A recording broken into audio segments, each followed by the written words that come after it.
Well, and for more details, let's cross over to San Francisco to speak with spokesman for Republicans overseas, Erol Morkoç. Erol, glad to have you join us on Arise News. Well, a picture has come out showing Samantha, she's known, practicing shooting, and of course, more information about the fact that the parents were divorced twice and remarried, and they are cooperating with the police.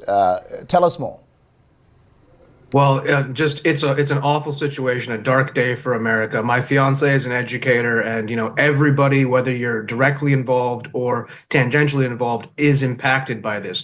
What we know now is there has been some breaking news, actually. She had been in contact online with a man from here in Modesto, California, somebody who authorities were able to just recently enact our red flag laws, which for your viewers, we have the Second Amendment. So you have the right to have a gun in this country, and it's inalienable. However, there is a special provision that if somebody has made extreme threats or is going to be a danger, perhaps, there's 48 hours where you can confiscate those guns. It looks like she had been in contact with this, I don't want to say gentleman, this individual who had been making threats for bombings and whatnot. So right now, preliminary evidence coming out is showing that not that she had accomplices per se, but there had been some form of online communication, oftentimes with young girls and young men or young boys. It's a type of grooming, whether it be towards terroristic acts. That's a little bit of a new one, but certainly we see this repeat, especially attacks on schools, faith-based schools.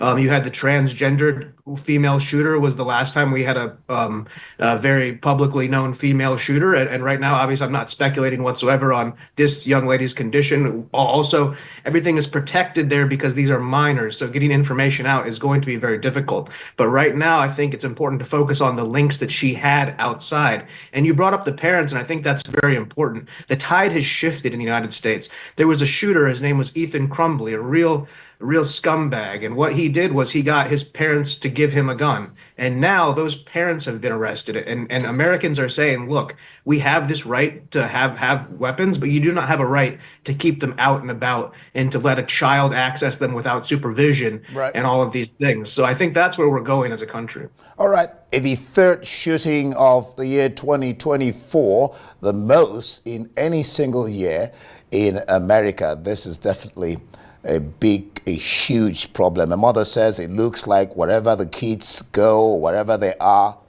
not okay, even the teachers. Yes, and it speaks to the sort of failing mental health in our schools. Not only is there inadequate resources for mental health, but there's so a deluge of information that our young people are being subjected to.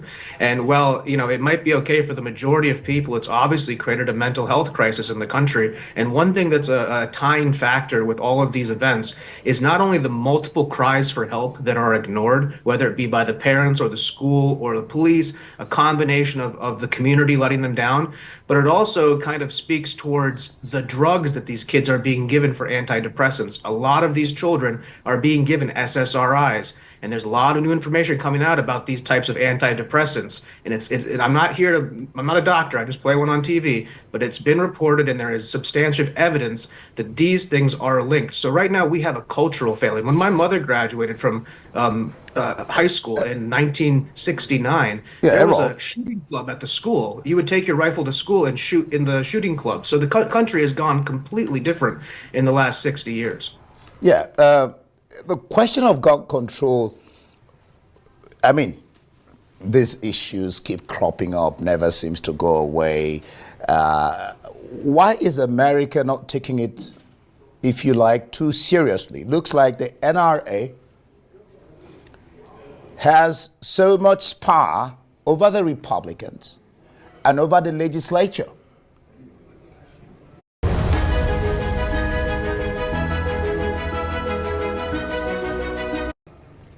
The NRA has a lot of power over, in general, most candidates who come into Congress, whether they be Democrat or Republican. Why? Because they're a two-way organization, and on both sides of the ball, outside of California and New York, you can't really be against gun ownership. What we have to realize here is that perhaps the laws need to be changed, and in the terms of what is a child, okay? Because you can't buy alcohol till you're 21, so why can you buy a gun when you're 18? The reason why, cigarettes, they want to make it 19 is because high school kids get them. So there's a discussion to be made. How can we work with our laws? And then the bigger question is, this should be an issue for national defense. We're able to spend, $500 billion to Ukraine for their security. We're able to go all around the world to create all sorts of positive and negative events, let's say, with our very vast military, but we're not able to protect our own children. And that's something that Donald Trump and J.D. Vance are going to come out for and actually realize that these are soft targets. And because of the laws that we have on the books, we have to work inside of them. And I don't want to militarize our schools, but there needs to be actual substantive federal support for defense of these soft targets, All right, until we can ameliorate this issue.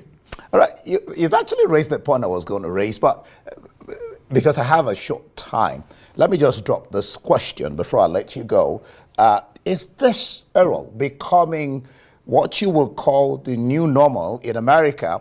How are even kids laying hands on guns? And then the question of parents' responsibility.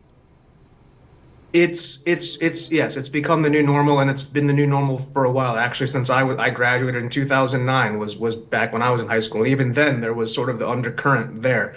Right now, the new normal is perhaps holding the parents accountable. Once parents can feel that, hey, if my crazy child goes and does this, I'll be held accountable. I think that that's something that can come to it. But what we need is a national discourse and a national defense policy to stop this, because thoughts and prayers aren't going to help us. The NRA, as much as I respect them as a 2A organization, I'm a gun owner myself, they're not exactly, they're an advocacy group, right? So they're advocating for the right. They're maybe not advocating for our children. So we need to look at things and make substantive changes. And the only person who can stand up to the internal conservative oligarchy that was there before is Donald Trump. He's the one person in the Republican Party who's come out and said, hey, let's take the guns away, then ask the questions. That's the most anti-conservative thing ever. He came out and said that during his last presidency. So you have somebody in there who's almost in many ways a faux gun conservative. He's willing to work with Congress, and he's willing to find a solution, probably with the national defense solution, because you're absolutely right. It's become commonplace, bog standard, and it cannot go on. It's a shame, and it's terrifying to all of us. All right, Erol Morkoç, don't forget that Donald Trump is a Republican. All right, that'll be it. Thank you so much for being on the program. Thank you.